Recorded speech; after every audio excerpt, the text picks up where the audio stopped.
Hello students, lesson number 5 oscillations के ये part में आज हम सॉल्व करेंगे एक्सरसाइज को। ये एक्सरसाइज में क्वेश्चन नंबर 1 एमसीक्यूज़ को सॉल्व करेंगे और उसके बाद में न्यूमेरिकल्स है क्वेश्चन नंबर 8 से लेकर क्वेश्चन नंबर 13 तक, उसको सॉल्व करेंगे। तो चलो स्टार्ट करते हैं पहले न्यूमेरिकल से। आपको यहाँ पे न्यूमेरिकल पहला न्यूमेरिकल दिखाई दे रहा है, तो क्या है मैं पहले पढ़ती हूँ और उसको सॉल्व करेंगे। A particle performs linear SHM starting from the mean position. Particle SHM perform कर रहा है, मीन पोजीशन से वो स्टार्ट कर रहा है, ठीक है। इट्स एम्पलीट्यूड इज ए, उसकी एम्पलीट्यूड कितनी है, ए है। मीन पोजीशन ओ और उसके एम्पलीट्यूड है, suppose these are the two extreme positions, ये दो एक्सट्रीम पोजीशंस है और उसकी जो एम्पलीट्यूड है यानी maximum displacement it is A है। And time period is T, T is the time period. At the instance when its speed is half the maximum speed. देखो क्या कंडीशन दी है कि अब उस टाइम क्या होता है, it's speed is half the maximum speed. उसकी जो स्पीड है वो क्या होती है, सपोज उसकी स्पीड है v, ठीक है। It is half the maximum speed, उसकी स्पीड हाफ हो जाती है मैक्सिमम स्पीड से, ठीक है। तो इट्स डिस्प्लेसमेंट x इज़, तो x की वैल्यू क्या होगी अगर उसकी स्पीड जो ओरिजिनल स्पीड से हाफ हो जाती है, मैक्सिमम से हाफ हो जाती है, तो उसकी डिस्प्लेसमेंट क्या रहेगी। तो ये हमको x की वैल्यू निकालना है। एक न्यूमेरिकल ही है, MCQ यानी ये। तो देखो अब v is equal to half m v max है, तो अब v की वैल्यू क्या रहती है, v is equal to always v is equal to omega under root of A square minus x square रहता है, ये हमको मालूम है, हमने देखा हुआ है। और वी मैक्स की वैल्यू क्या रहती है, वी मैक्स मैक्सिमम वैल्यू कहाँ पे रहती है, मैक्सिमम वैल्यू की पोजीशन रहती है at mean position, it is omega, a omega, ठीक है, ए ओमेगा रहती है। तो अब हम ये दोनों भी वैल्यू सब्सटीट्यूट करेंगे, जो हमारी कंडीशन है, suppose this is equation number 1 equation में सब्सटीट्यूट करेंगे। देखो क्या आता है, तो v की जगह हम लिखेंगे अब omega under root of A square minus x, a square minus x square, okay. ये हो जाएगा omega a square minus x square हो जाएगा, और it is equal to half v max की जगह क्या लिखेंगे अब, ए ओमेगा, ओके। तो यहाँ पे ओमेगा ओमेगा कैंसिल हो जाएगा। अब स्क्वायरिंग करेंगे इसको, स्क्वायरिंग तो क्या हो जाएगा, A square minus x square is equal to 1/4 A square, ठीक है। इसको सॉल्व करते हैं, फिर यहाँ पे बचता है minus x square is equal to minus 3a²/4 directly करती हूँ मैं, ठीक है। तो प्लस साइन हो जाएगा ये, it is implies x is equal to कितना होगा, अब स्क्वायर रूट अगर निकालते हैं x is equal to under root 3/2 और a स्क्वायर का आएगा a, ठीक है। यानी वी गेट x की वैल्यू क्या मिलती है, x is equal to under root 3/2a, that is here option में देखेंगे ऑप्शन ए इज़ करेक्ट, ठीक है। एक्स ऑप्शन ए जो है वो √3/2a है, यानी आंसर क्या है फिर ए है। Option number A is the right answer, okay. Second MCQ की तरफ जाएंगे। सेकेंड MCQ को रीड करती हूँ। A body of mass 1 kg is perform linear SHM।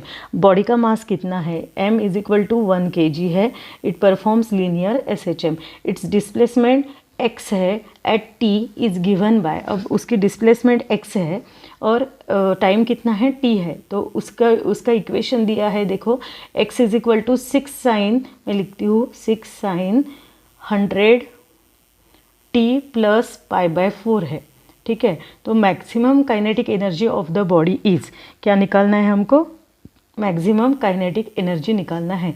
Therefore kinetic energy कौन सी, मैक्सिमम वाली की वैल्यू हमको निकाल दी है, ठीक है।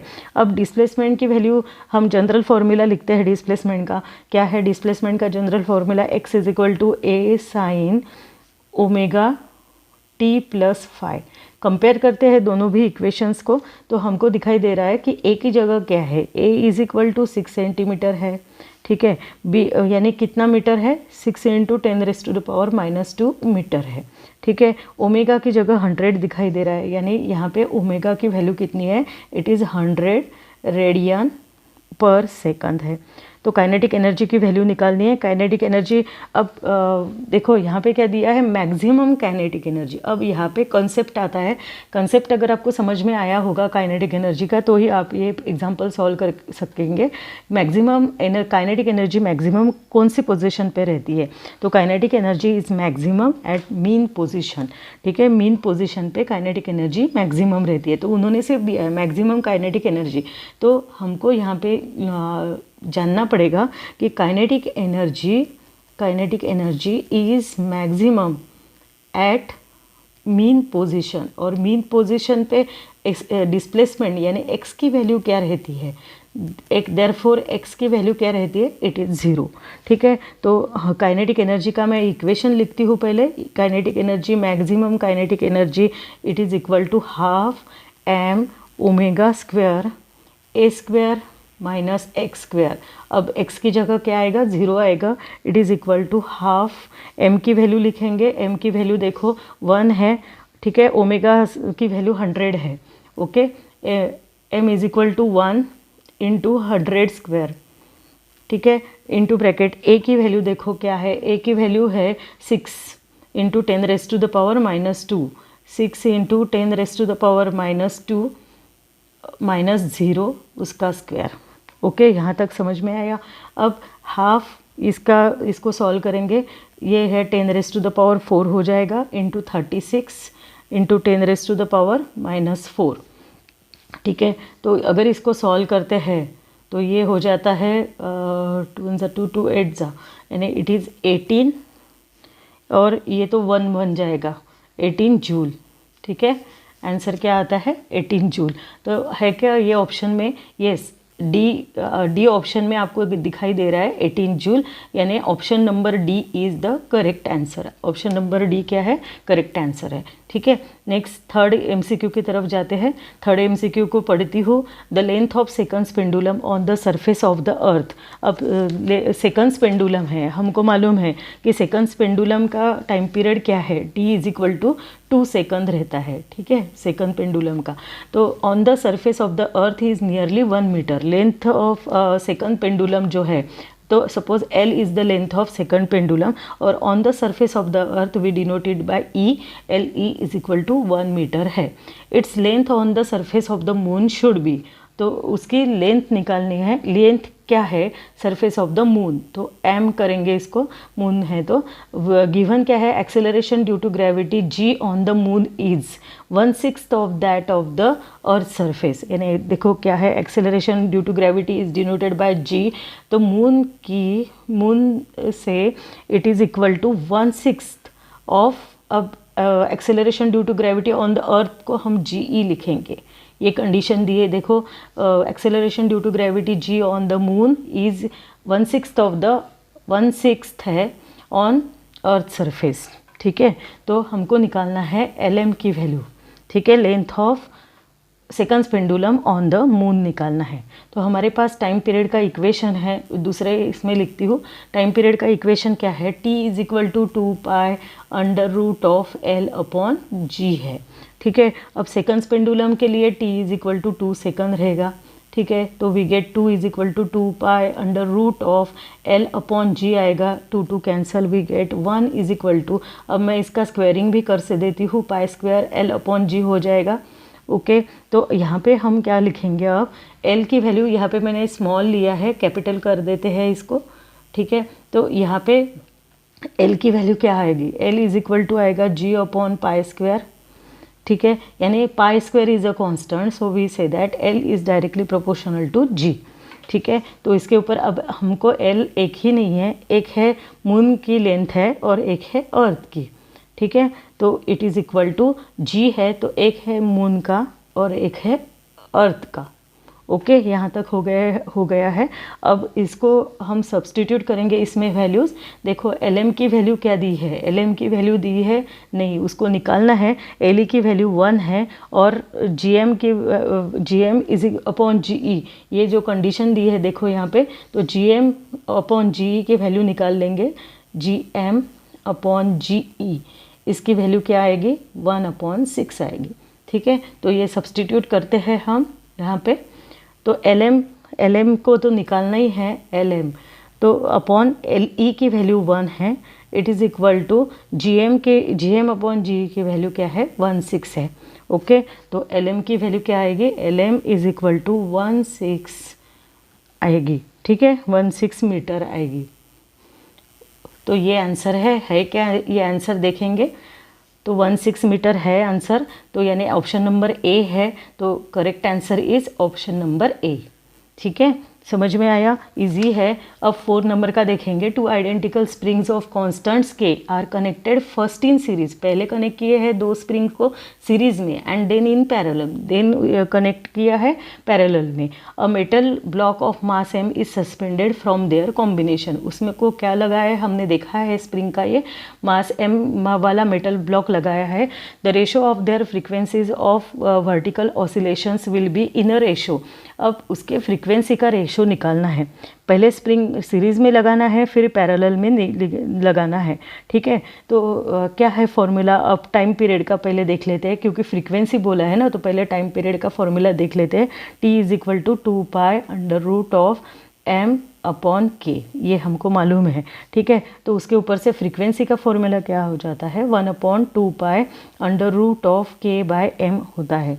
इसके ऊपर से अब 1/2 पाई तो कांस्टेंट है, मास भी कांस्टेंट है, तो therefore we say that F is directly proportional to root K. Okay, root K से प्रोपोर्शनल है। अब हम दोनों कॉम्बिनेशन को में के की वैल्यू कैसी रहती है वो लिखेंगे।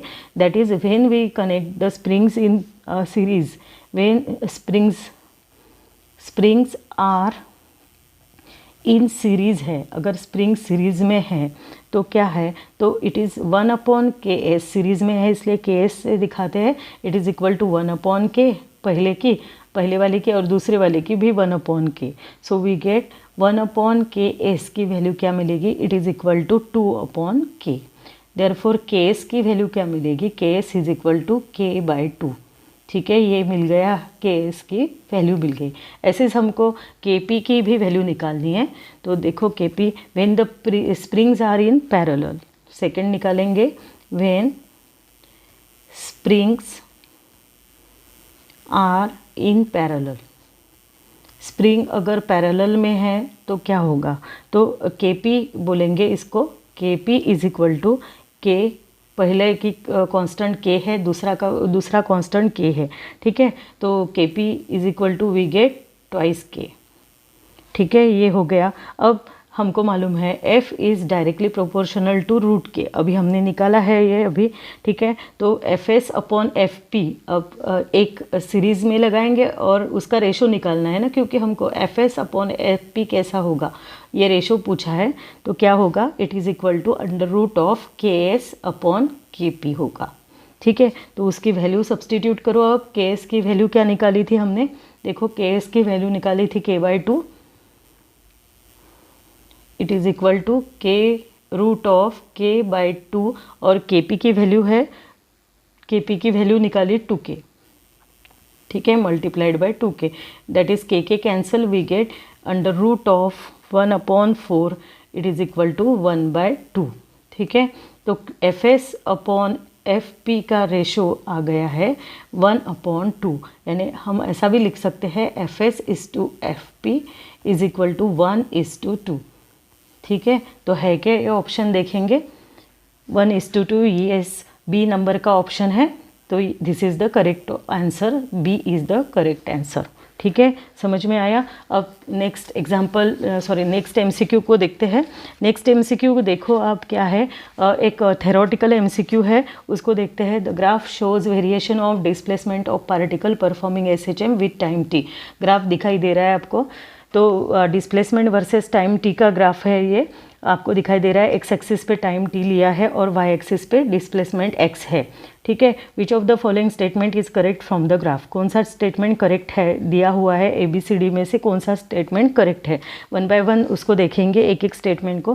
पहले देख लेते हैं कि the acceleration is maximum at time t, acceleration maximum है एट टाइम t, यानी ये टाइम पे एक्सीलरेशन मैक्सिमम है क्या, ये देखना है। तो हम आपको मालूम है कि अगर टाइम t जो है, तो अगर आपने ऑब्जर्व किया तो पार्टिकल अगर मीन पोजीशन पे है, पार्टिकल अगर मीन पोजीशन पे है तो डिस्प्लेसमेंट कैसी रहती है, x इज इक्वल टू 0 रहती है।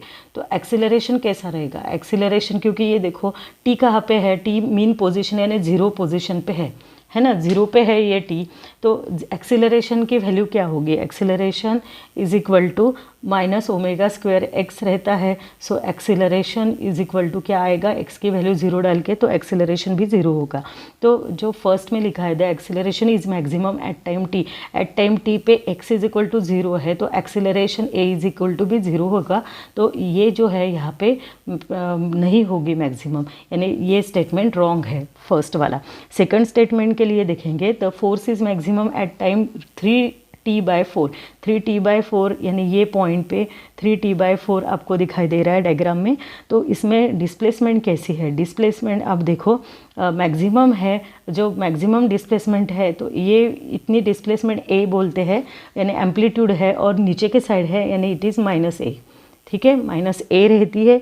तो यहाँ पे एट t सेकंड वाले के लिए लिखती हूँ एट 3t/4 के लिए जो डिस्प्लेसमेंट है, displacement x is equal to -a होगा क्योंकि नीचे है वो और मैक्सिमम है, और फोर्स बताया है कि फोर्स मैक्सिमम है क्या वो देखना है हमको। तो force is equal to -kx रहता है, therefore F is equal to क्या रहता है, क्या रहेगा, -k into -a, F is equal to ka होगा, ठीक है। तो ये क्या हो गया, this is the maximum force, तो ये मैक्सिमम फोर्स है, देयरफॉर ये जो बी जो है वो करेक्ट है, ठीक है, बी ऑप्शन करेक्ट है। अब सी ऑप्शन की तरफ देखते हैं, the velocity is 0 at time t/2, t/2 को वेलोसिटी 0 है क्या, देखो t/2 कहाँ पे है, 0 पोजीशन पे है, मीन पोजीशन पे है। तो t/2 मीन पोजीशन पे है तो मीन पोजीशन पे वेलोसिटी कैसी रहती है, वेलोसिटी इज मैक्सिमम रहती है मीन पोजीशन पे, तो इट इज़ नॉट 0, तो इसलिए option C is wrong answer, wrong option, ठीक है, रॉन्ग है। अब यानी ये स्टेटमेंट रॉन्ग है सी वाला। अब डी वाला स्टेटमेंट देखते हैं कि the kinetic energy is equal to the total energy at time t/4, तो t/4 कहाँ पे है, t/4 देखो t/4, अब t/4 आप यहाँ पे देखेंगे तो यहाँ पे t/4 है, तो यानी इट इज़ ये जो है पोजीशन, ये बीच वाली पोजीशन है, यहाँ पे मैक्सिमम एम्पलीट्यूड दिखाई दे रही है आपको, ठीक है। तो एट एक्सट्रीम पोजीशन पे है ये, यानी ठीक है, ये मीन पोजीशन यानी 0 जहाँ पे है वो मीन बोलते हैं। तो एक्सट्रीम पोजीशन पे जो स्पीड रहती है इट इज़ इक्वल टू 0 रहती है, तो काइनेटिक एनर्जी रहता है half mv/2, so kinetic energy भी 0 हो जाएगी। तो kinetic energy is equal to total energy रहेगा क्या, नहीं, this option is not possible. So correct answer is option number B, option number B क्या है हमारा करेक्ट आंसर है, ठीक है, समझ में आया। तो यहाँ पे हमारे MCQ कंप्लीट हो जाते हैं। हम 8 नंबर का अब एग्जाम्पल देखेंगे क्या है, तो 8 नंबर अभी हम न्यूमेरिकल स्टार्ट करेंगे। क्वेश्चन नंबर 8 से लेकर क्वेश्चन नंबर 23 हमारा न्यूमेरिकल का पार्ट है, उसको सॉल्व करेंगे। अब क्वेश्चन नंबर 8 को मैं पढ़ती हूँ, eight what distance from the mean position, क्या निकालना है, डिस्टेंस निकालना है from the mean position is the speed of a particle performing SHM, ठीक है। तो क्या पूछा है देखो यहाँ पे, eight what distance from the mean position is the speed of particle performing SHM half its maximum speed, speed of particle performing SHM is half है किससे, मैक्सिमम स्पीड से, ठीक है, ये इंपॉर्टेंट है। Given path length of SHM is equal to 10 centimetre, path length कितनी दी है, पूरी पाथ लेंथ यानी पूरी पाथ कितनी दी है, it is equal to 10 centimetre दिया है। और at what distance from the mean position बोला है ना, तो that is x is equal to क्या है, मीन पोजीशन है तो 0 है, ठीक है। तो पाथ लेंथ के लिए एम्पलीट्यूड कैसी रहती है, amplitude is always equal to, देखो पाथ लेंथ यानी ये पूरी पाथ, ठीक है, यहाँ पे मीन पोजीशन है, ये एक्सट्रीम पोजीशन है, तो पाथ लेंथ यानी ये पूरी पाथ 10 है हमारी, तो एम्पलीट्यूड इतनी रहती है, ये एम्पलीट्यूड है, तो that is amplitude is equal to path length upon 2 रहेगा, पाथ लेंथ अपॉन 2 रहेगा। तो पाथ लेंथ है 10, it is 10/2 that is 5 centimetre आएगा। ठीक है, तो अब हमको निकालना है एट व्हाट डिस्टेंस। तो अब हमको निकालना है वी मैक्स, वी की वैल्यू जो आपको कंडीशन दी है v is equal to half v max, उसको निकालना है at what distance that is x को निकालना है। ठीक है, डिस्टेंस निकालना है कि यहाँ पे ये v is equal to half v max कौन से डिस्टेंस पे रहता है, ये हमारा प्रॉब्लम है आज। ठीक है, तो इसको सॉल्व करते हैं अभी। तो v इज इक्वल टू क्या रहता है उसका इक्वेशन लिखेंगे। नेक्स्ट इसमें लिखती हूँ v is equal to omega under root of A square minus x square रहता है। ठीक है, बट हमको दिया है v is equal to half, ये कंडीशन दी है v is equal to half v max दी है। तो यहाँ पे क्या आएगा, देयरफॉर v की जगह हम लिखेंगे omega under root of A square minus x square लिखेंगे। It is equal to half और वी मैक्स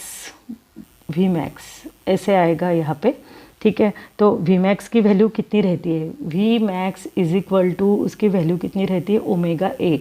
वी मैक्स की वैल्यू क्या रहती है ओमेगा ए रहती है, उसको सब्सटीट्यूट करेंगे। Therefore omega under root of A square minus x square is equal to half omega a.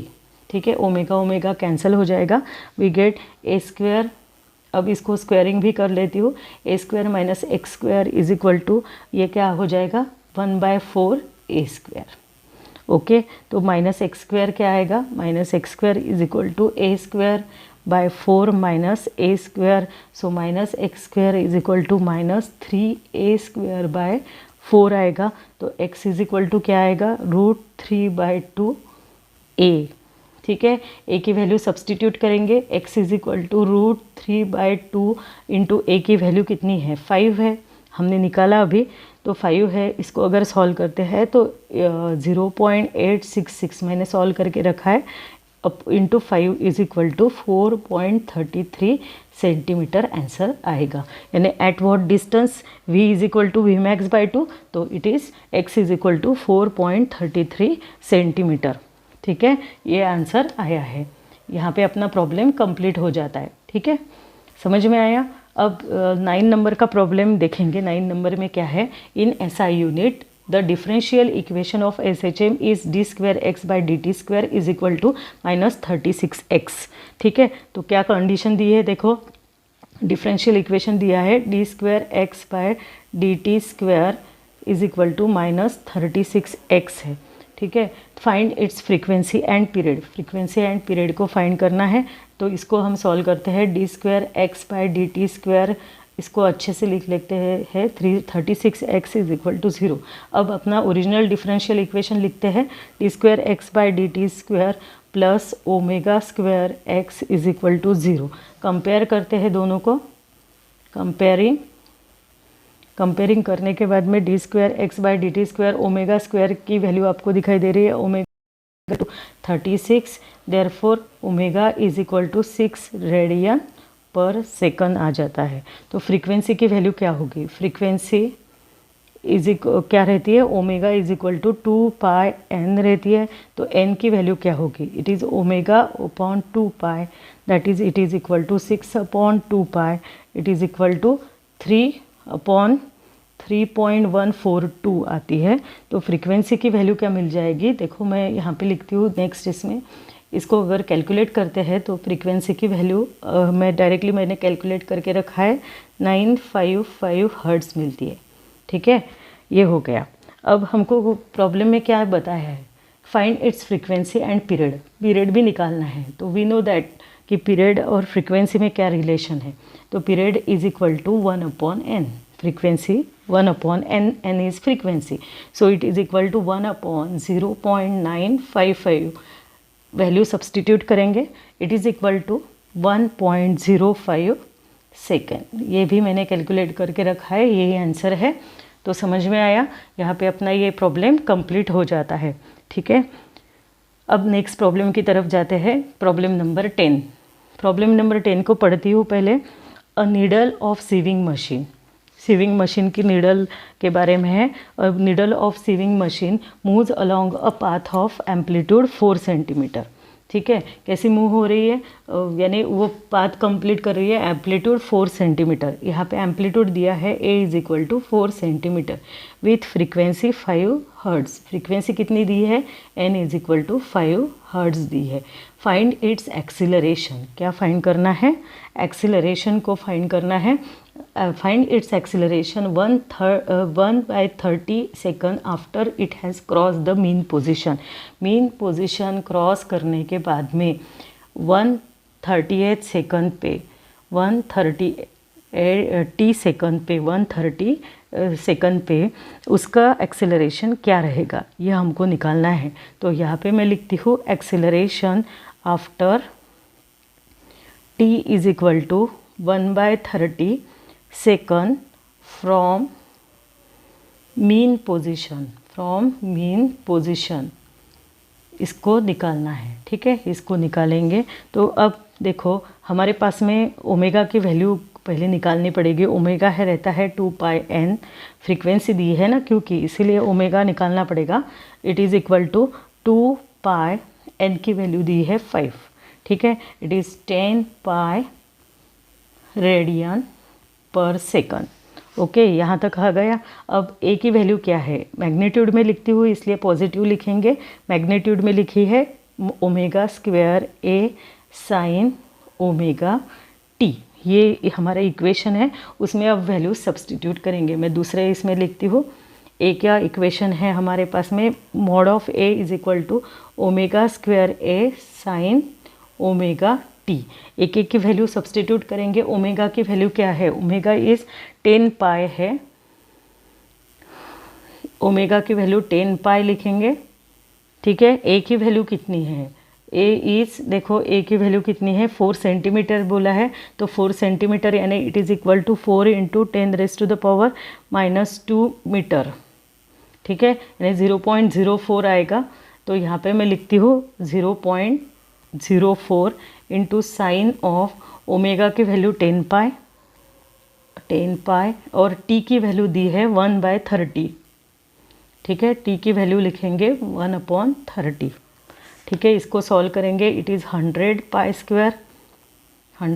Square into 0.04 into ये क्या होगा, साइन 0.04 होगा और ये क्या होगा, साइन ये 10 3 होगा ना, तो ये यहाँ पे वी गेट साइन ऑफ π/3 मिलेगा। ठीक है, तो इट इज़ इक्वल टू 100 और pi square is 9.872 into 0.04 into sine of π/3 ऐसा हो जाएगा। तो इट इज़ इक्वल टू, अब इसको सॉल्व करते हैं। इट इज़ इक्वल टू, अब ये मैं क्या करती हूँ, इसको 4 बना देती हूँ। 4 इंटू 9.872 इंटू, अब साइन π/3 है, इट इज़ √3/2। ठीक है, तो इट इज़ इक्वल टू, अब ये 2 2 ज़ा 4 यानी it is equal to 2 into 9.872 into 1.732 रहती है √3 की value. It is 34.19 metre per second square. ये हमारा आंसर आ गया है। ठीक है, ये है एक्सीलरेशन। ओके, समझ में आया। नेक्स्ट प्रॉब्लम की तरफ जाते हैं। Problem number 11, potential energy of a particle performing linear SHM is 0.1 pi square x square joule. Potential energy की वैल्यू EP दी है, it is 0.1 pi square x square joule है। ठीक है, if mass of the particle is 20 gram, mass कितना है, mass is equal to 20 gram है, it is equal to 0.02 kg है।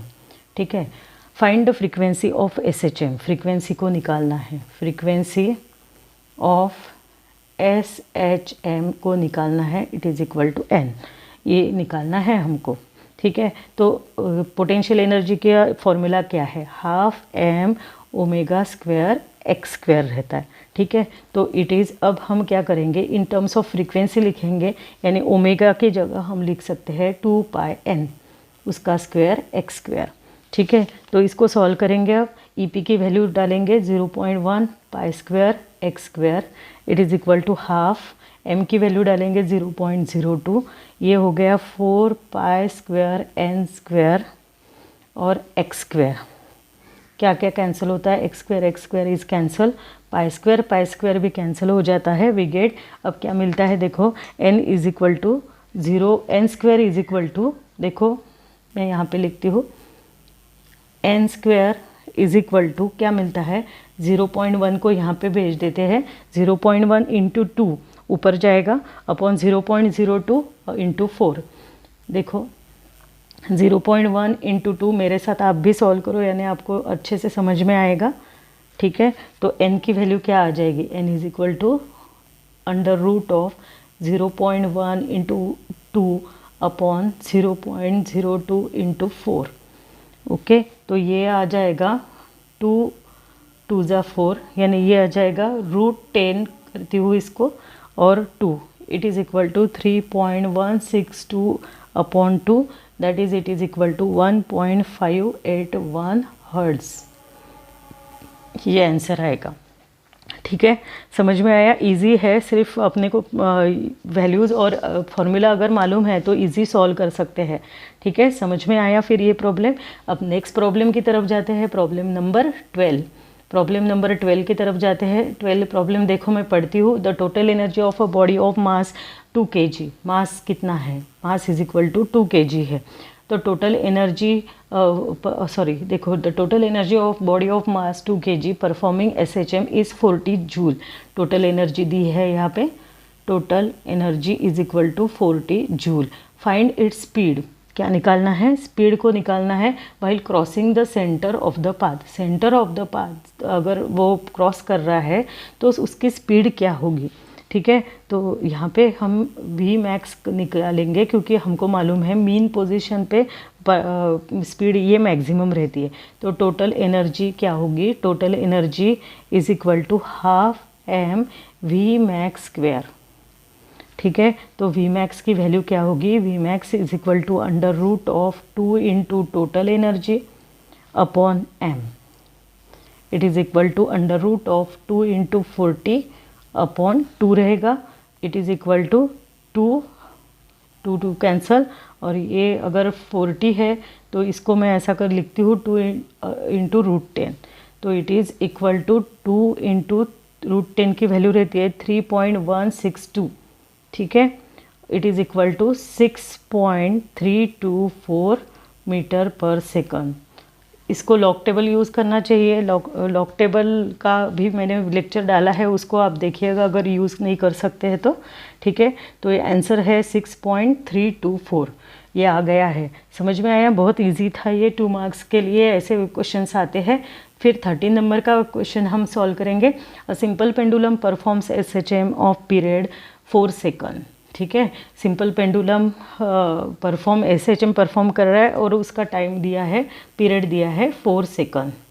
How much time after crossing the mean position cross करने के बाद में, ये मीन पोजीशन है, will the displacement of the bob be 1/3 of its amplitude, यानी कितना टाइम लगेगा जब उसका डिस्प्लेसमेंट जो है बॉब का वो क्या होगा, 1/3 of the amplitude, 1/3 of its amplitude, ये याद रखना है, अच्छे से सॉल्व करना है अभी, ठीक है। एक्स का हमारे पास में इक्वेशन है, x is equal to a sine omega t, ये रहता है, ठीक है, x sine omega t plus phi रहता है, पर यहाँ पे तो मीन पोजीशन है तो 0 होगा, फाई रहेगा।